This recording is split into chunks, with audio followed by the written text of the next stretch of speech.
The father of Olympic figure skater Nancy Kerrigan was remembered at his funeral this week as a devoted family man who gave his all to his children. Now, one of those children, though, could be charged in his murder. CBS News correspondent Kelly Wallace has the latest. Tragic chapter for a champion as Olympic figure skater Nancy Kerrigan says farewell to her father Daniel. I think for Nancy, she's getting through today, and it's going to be one day at a time. One member of the family noticeably absent from the funeral, Nancy's brother, 45-year-old Mark Kerrigan, who is currently undergoing a psychological evaluation at a nearby hospital after being charged with assault. According to police, Kerrigan allegedly grabbed his 70-year-old father by the throat during an argument. The elder Kerrigan collapsed and died of an apparent heart attack. Before his death, Kerrigan was probably best known for carrying his daughter after an attacker clubbed her knee during practice at the 1994 U.S. Championships. He just whacked me with this long black stick. Despite the bizarre attack connected to her rival, Tanya Harding, Kerrigan won a silver at the 94 Games, topping her bronze in 92. As for her brother, his ex-wife revealed he was jealous of Nancy's success and abusive throughout their marriage. He had been arrested more than once for domestic violence. Kelly Wallace, CBS News, New York. Joining us now for a closer look at the case, former prosecutor Wendy Murphy, who joins us from Newton, Massachusetts this morning, and in Pittsburgh, forensic pathologist Dr. Cyril Wecht. Good to have both of you with us this morning.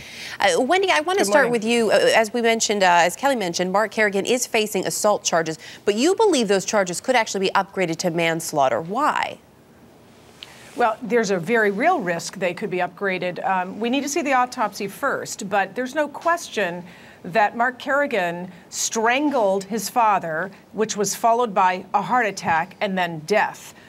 So long as prosecutors can connect the dots in terms of showing that there was causation, that there was a connection, a legal connection between the strangulation, perhaps some stress, the heart attack, and then death, if you can make that case out, that's involuntary manslaughter as a matter of law in Massachusetts. With this caveat, they have to show that he knew or should have known what he was doing might cause substantial harm or death. And given his history of violence, his awareness of his father's heart condition, I think that's a pretty good case if that's what the evidence shows. In terms of that evidence, you mentioned we need to see the autopsy report.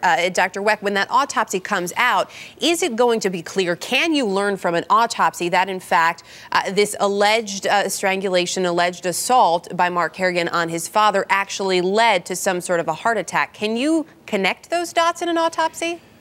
The most likely answer from a purely forensic pathological standpoint is no. I agree with Wendy's reasoning and analysis, and I've been involved in cases like that and have one now pending in an eastern seaboard state on a very similar scenario.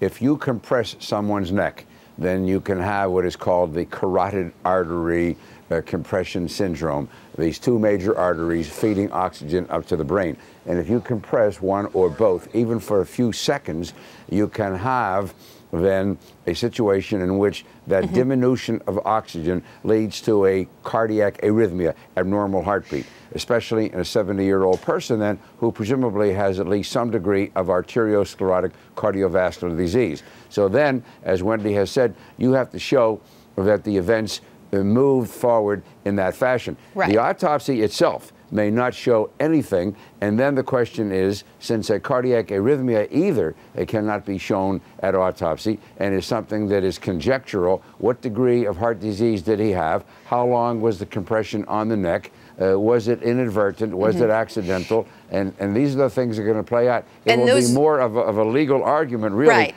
Than necessarily a medical one, but obviously those medical points are very important.